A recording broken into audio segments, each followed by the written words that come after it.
So I'd like to acknowledge that this is part of what we call the Kaituna River re-diversion and Te Awa o Ngā Toro Irangi Makitu Estuary Enhancement Project.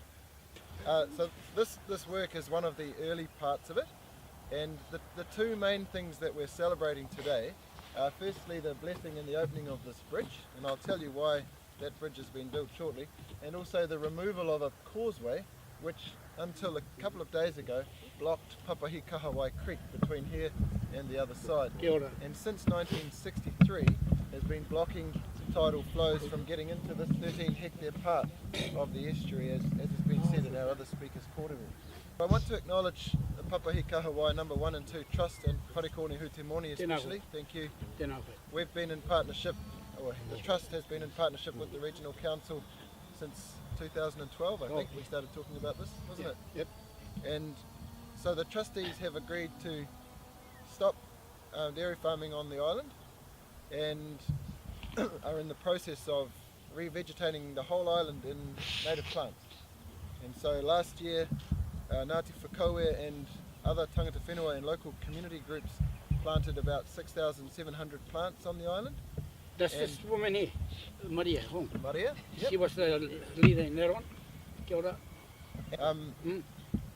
So, as well as that, the Kaituna re-diversion project will take this causeway away, as it has done. There was another causeway just down there, and that's been taken away by Jason and Ari from our Rivers and Drainage team. If you can just put your hand up, guys. Yeah. Hey! Yep, well done, thank you. And the causeway that you drove here on, that will be removed in another year or so.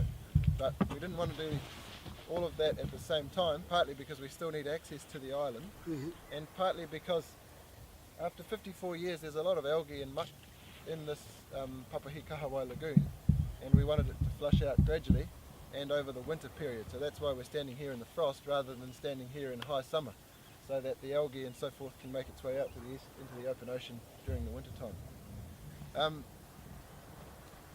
There are lots of people who've been working on this, and also lots of tangata whenua groups, and maybe we should acknowledge those who have been involved with this since 1979, when the Makitu Action Group formed.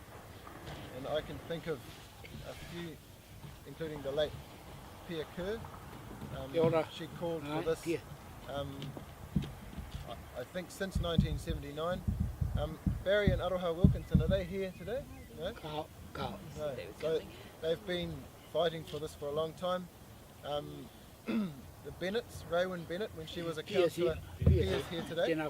So when Raywin was a regional councillor, she fought to allocate resources in the long-term plan to make this project happen. Ray Bushell, where's Ray? Yeah. Put your hand up. Ray. On here. Also, when I say tangata whenua here, I'm not just talking about one iwi. We've engaged with 10 or 11 different iwi so far on this project, and because Te Arawa's waka landed about 2.5 kilometres in that direction, this estuary and this river has significance to all of Te Arawa, and so it's not just one or two groups, it's a large number of Te Arawa and even Ngāti Tūwharetoa who have an interest in what goes on in this estuary. So these two things are happening now, and hopefully this spring we'll have the main construction works for the re-diversion underway as well, and that will mean a new channel being constructed upstream of the Ford Road crossing, and a whole lot of other things which I can talk to you about in detail up at the tent there. There's a poster there. But essentially what that's going to do is it's going to increase the amount of the Kaituna River water that enters this estuary from 4% of the river to about 20% of the river.